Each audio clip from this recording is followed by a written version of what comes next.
Hey Melissa, it's Professor Ryan. I just got finished looking at your Clark and Mayer presentation. I just want to tell you that there's some really great things in here, and I just wanted to kind of tell you about them. The first thing that was really good, I thought, was the way that you introduced this whole subject. I mean, you were making arguments, right? You were trying to make a compelling case as to why Clark and Mayer are important for quality multimedia, and I think you really did the really effective job at the very beginning, where you started to ask these questions, rhetorical questions even, and in a way it got the audience kind of set in a place where, oh geez, this sounds like a very good something to listen to. So that was really good.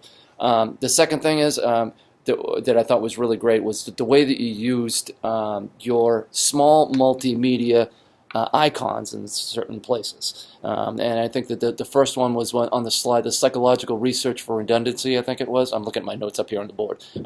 That was a really good use of a really powerful graphic that really did a really nice explanation of it.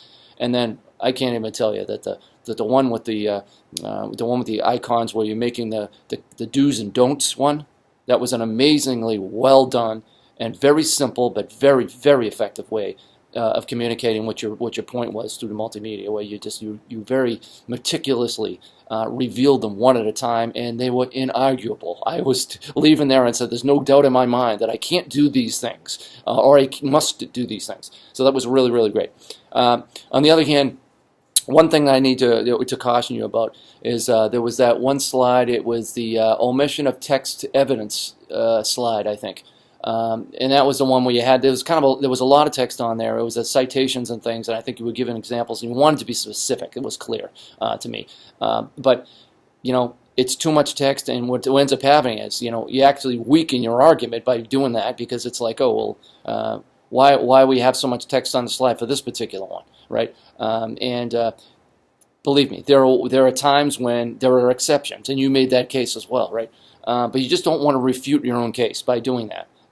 You could have just done it with a couple of simple, maybe a phrase with the citations, and not have the specifics, but have the specifics in your explanation. All right, so that's the one thing with that. The last thing, excellent examples. That first one, I love the bad ones. They're my favorite.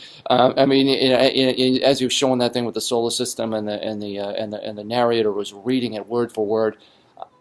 Have mercy on me. It was like I couldn't wait for it to be over, right? And that's such a really good example. And on the other hand, the other one was perfectly well done too. It was very short, very simple, very clear, and it was good explanation on the background with that quadratic formula, something that's very complicated to understand.